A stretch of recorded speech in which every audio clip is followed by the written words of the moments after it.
Hey you guys, it's Peter, and welcome to my channel, Peterisms, where I tell stories of my life and just little things that I have learned as I have grown into the person that I am today. And I also often, most days, read meditations over on this channel, and I brought my mainstays, my meditation books that I love to read over here. And I'm also drinking a little coffee. There's a thunderstorm going on outside. There's a thunderstorm outside right now. You can hear the thunder in the distance, and it's pouring down rain. I was supposed to walk with Alex's best friend today. We've been trying to walk 2 to 3 times a week. But she had something else she had to do, and it ended up raining anyway, so it kind of turned out perfectly. But I've just been sitting around here making videos and kind of cleaning up as I go, and it's been a really relaxing day today. And we have marriage counseling tonight, and then we're gonna go to dinner somewhere afterwards, and then come home and maybe watch a TV show or two and call it a day. And I'm excited for my evening, and Boo Radley is walking little circles around here. You wanna come up here, Boo Radley, and help me with this video? Come on, honey.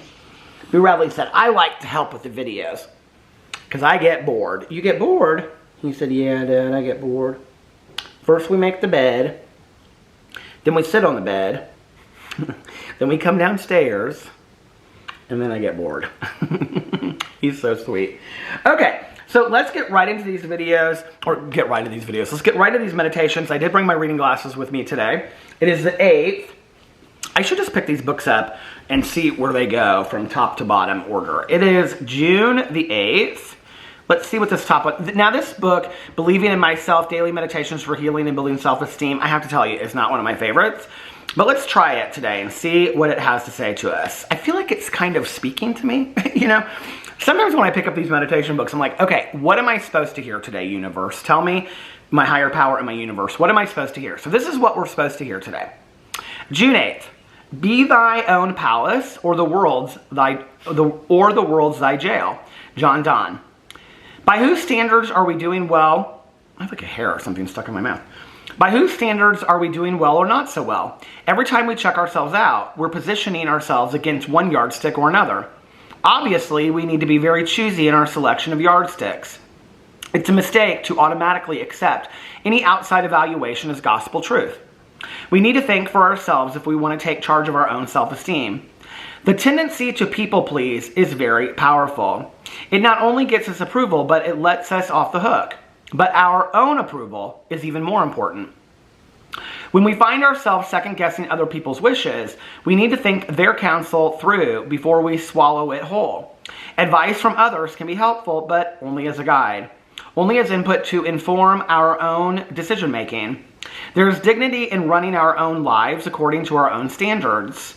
Only the decisions that we make will truly satisfy us. Satisfying others may be socially convenient, but it won't give us the self-respect we're striving for.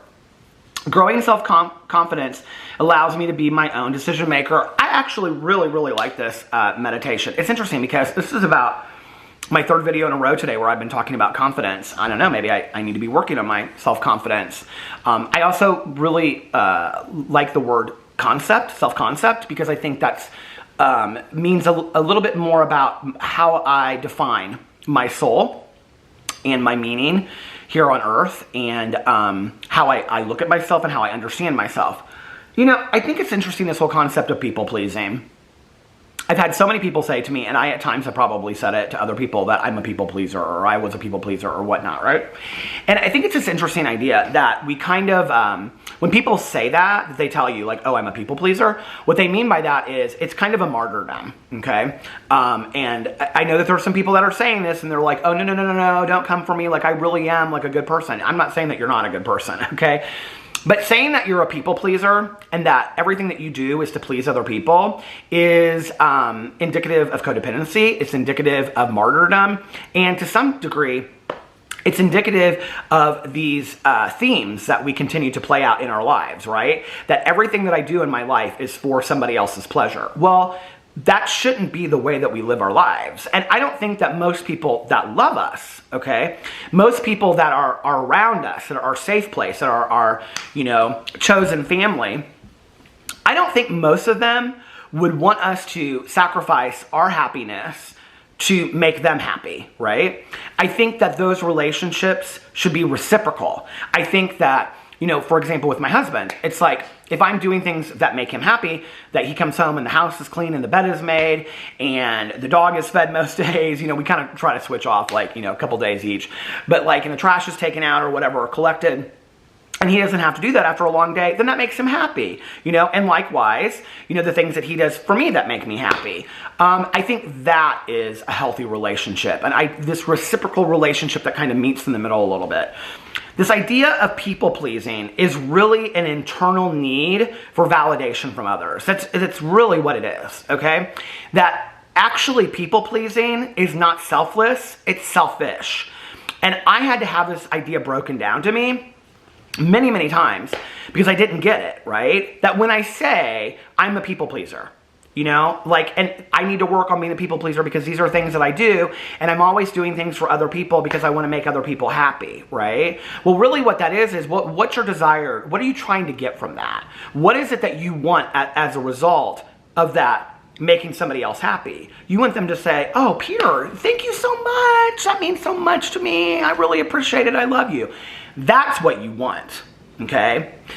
Most of us, now I'm not going to say all of us, but most of us, let's say 80%, are not these selfless creatures that are living altruistically. That's the goal, right? That's the goal. But most of us are not these selfless creatures that are living altruistically, doing things out of just because we're the great, good people that are doing random acts of kindness. If that were the case, we would never talk about being people pleasers to begin with, because there would be no need.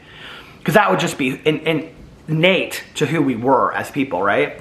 So it's this idea of taking a look at your motives. You know, it's a recovery thing to always look at what your motives or intentions are and things, and it's something that we talk about in recovery a lot. What are my motives for why I'm doing this? What's my intention for why I'm doing that? And that's the real goal, right? And then once you break that down and you take a look at, you know, like, well, I'm such a people pleaser. Well, why do I see myself that way? Well, because I need the validation from others. Why is that validation important to me? Well, that validation is important to me because I don't feel like I've gotten that validation from people in the past. Maybe I grew up in an environment where I didn't hear I love you very much. Or maybe I heard it only from certain people and it feels so good when I hear it today, you know? Or maybe the truth is, I don't really feel that great about myself, because there's many days, many times that is my truth. You know, is that Peter doesn't feel great about himself. And Peter just feels like a piece of crap and worthless and unlovable. I lived so many years like that, right? And so if I do something, it's much easier for me to do something that makes you happy, where you validate me. It is much easier to do that than to actually do the work to make myself feel better about myself. That is so much easier, right?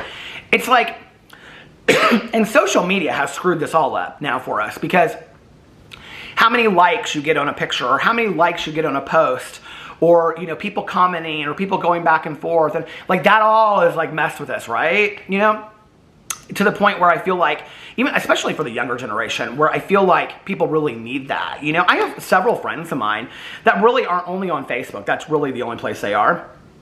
And, you know, they'll say to me, I posted a picture like 2 weeks ago and nobody responded to it and nobody liked it. And I'm like, is that why you posted the picture? Because of the response that you would get? Because that's very telling, right? But I think to some degree, haven't we all done that? I mean, let's just be for real. I have 6 channels on YouTube, okay? I mean, the validation is nice. I'm not going to lie. But at what point are you doing it solely for that? You know, I can sit here and I can step away from it and say, I love being able to connect with people and talk and do different things. You know, today it's like, I got to get out of here for my marriage counseling session. You know, but like, if I didn't, I would make videos on all my channels today because I just am having so much fun today, right?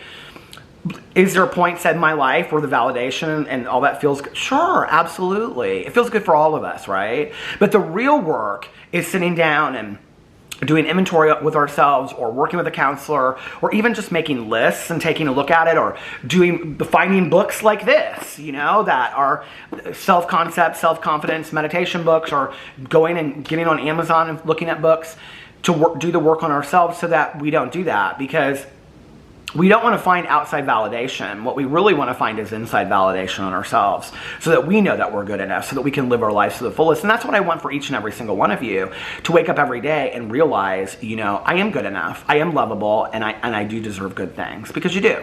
You do. Absolutely. And I love you. If nobody else has told you this today, I love you. And I will see you guys in my next video. Bye.